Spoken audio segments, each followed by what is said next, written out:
আমরা যে খবরের দিকে নজর রেখেছিলাম, শাহ সফরের শেষেই তৎপরতা বঙ্গ বিজেপিতে। রাজ্য বিজেপি এবারের লোকসভা নির্বাচনে পুরো দমে ঝাঁপিয়ে পড়তে চলেছে। তার প্রস্তুতি শুরু হয়েছে অযোধ্যার রাম মন্দিরের উদ্বোধনকে কেন্দ্র করে। শুধু প্রচারই নয়, দলের সব মোর্চাকে সঙ্গে নিয়ে ভোটারদের কাছে পৌঁছতে বিশেষ কর্মসূচি নেওয়া হয়েছে। বুধবার রাজ্য বিজেপির গুরুত্বপূর্ণ বৈঠক হওয়ার কথা। বিষয় নিয়ে আমরা বিস্তারিত জানবো। আমাদের সঙ্গে সরাসরি লাইভে রয়েছেন আমাদের প্রতিনিধি অভ্রদীপ। অভ্রদীপ, তোমার কাছে প্রথমেই জানতে চাইবো যে আজ বৈঠক হওয়ার কথা রয়েছে রাজ্য বিজেপির, সেই বৈঠকে কি কি বিষয় নিয়ে আলোচনা হতে পারে বলে অনুমান করছো তুমি?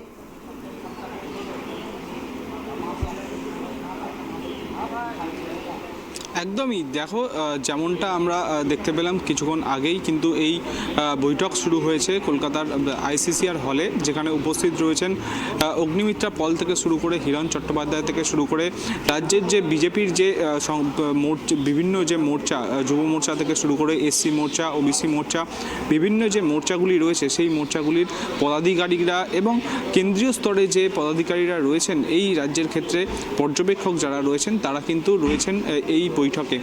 সুকান্ত মজুমদার বিভিন্ন কারণে তিনি আসতে পারেননি। আমরা যেমনটা খবর পাচ্ছি যে রাজ্যের বিরোধী দলনেতা শুভেন্দু অধিকারী কিন্তু এই বৈঠকে যোগ দিতে পারেন আর কিছুক্ষণের মধ্যেই। তোমার মনে থাকবে অমিত শাহ ধর্মতলার সভা থেকে টার্গেট বেঁধে দিয়েছিলেন 35টি আসনের লোকসভা নির্বাচনে। তারপরেও বৈঠক হয়েছে। অমিত শাহ, জেপি নাড্ডা এসে কলকাতা শহরে বৈঠক করে গিয়েছেন। তার পরবর্তীকালে আইসিসিআরে আরেকটি বৈঠক হয়েছিল, যে কেন্দ্রীয় কমিটির সঙ্গে রাজ্যের যে কোর কমিটি গঠন করে দিয়েছিলেন কেন্দ্রীয় স্বরাষ্ট্রমন্ত্রী অমিত শাহ, তাদের নিয়ে বৈঠক হয়েছিল। তারপরে আজকে মূলত মোর্চা, রাজ্য বিজেপির যারা যে মোর্চাগুলি রয়েছে, যেমন যুব মোর্চা থেকে শুরু করে ওবিসি মোর্চা, বিভিন্ন যে মোর্চা রয়েছে তাদের সঙ্গে পদাধিকারীদের বৈঠক রয়েছে।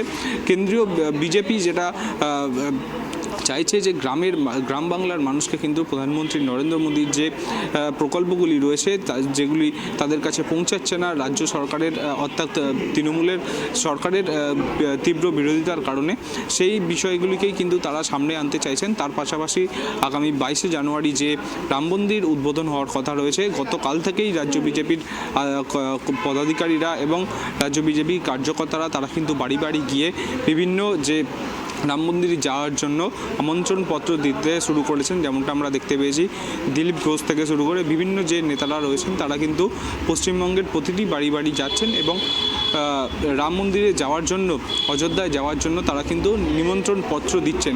পুরো বিষয়টি নিয়েই কিন্তু বৈঠক শুরু হয়েছে এবং যাতে লোকসভা নির্বাচনে 35টি আসনের লক্ষ্যমাত্রা পৌঁছাতে পারেন অমিত শাহ, যে লক্ষ্যমাত্রা যে বেঁধে দিয়েছেন সেই লক্ষ্যমাত্রা যাতে পৌঁছাতে পারে রাজ্য বিজেপি, তার জন্যই কিন্তু একাধিক বৈঠক, বলা যেতে পারে যে একদম কিন্তু উচ্চ পর্যায়ে যে বৈঠক, সেই বৈঠক চলছে। এবং এই লোকসভা নির্বাচন থেকে যাতে 35টি আসন পেতে পারে বিজেপি, তার কিন্তু লক্ষ্যমাত্রা নিয়েছে রাজ্য বিজেপি এবং কেন্দ্রীয় স্বরাষ্ট্রমন্ত্রী অমিত শাহের লক্ষ্যমাত্রা যাতে তারা পূরণ করতে পারে কিভাবে তারা পূরণ করবে সে তার পুরো রোডম্যাপ তারা ঠিক করছে।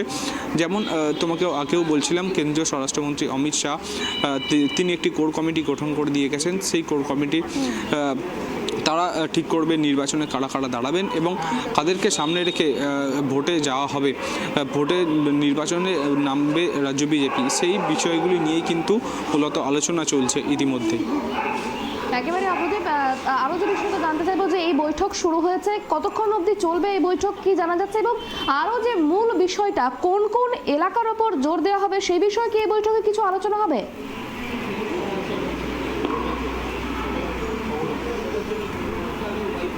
দেখো, এই বৈঠক 12টা থেকে শুরু হয়েছে। যেমনটা জানা যাচ্ছে যে সন্ধে গড়িয়ে যেতে পারে এই বৈঠকে। যেমনটা বিভিন্ন যে রাজ্য বিজেপির যে মোর্চাগুলি রয়েছে, যুব মোর্চা থেকে শুরু করে এসসি মোর্চা, ওবিসি মোর্চা, আরও যে বিভিন্ন মোর্চাগুলি রয়েছে তাদের সঙ্গে কেন্দ্রীয় যারা পর্যবেক্ষকরা রয়েছেন তারা কিন্তু আলাদা আলাদা করে কথা বলছেন।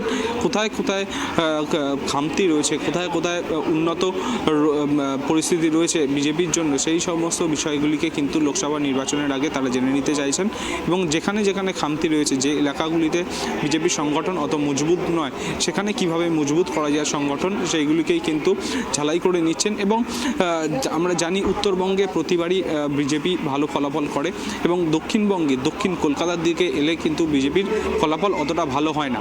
সেই বিষয়গুলিকে মাথায় রেখে কিন্তু সেগুলিকে কীভাবে ওভারকাম করা যায়, যেহেতু 35টি আসনের লক্ষ্যমাত্রা বেঁধে দিয়েছেন কেন্দ্রীয় স্বরাষ্ট্রমন্ত্রী অমিত শাহ, বিপুল একটা টার্গেট বেঁধে দিয়েছেন।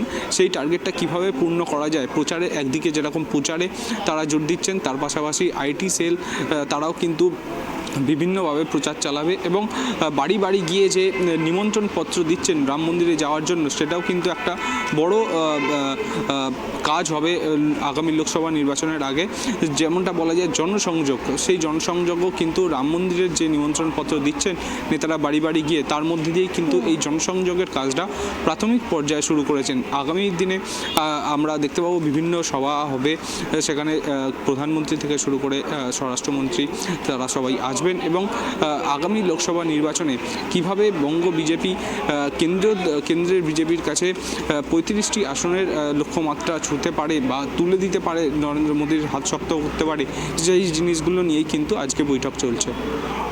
একেবারে, তার মানে বলা যেতে পারে শাহের বেঁধে দেওয়া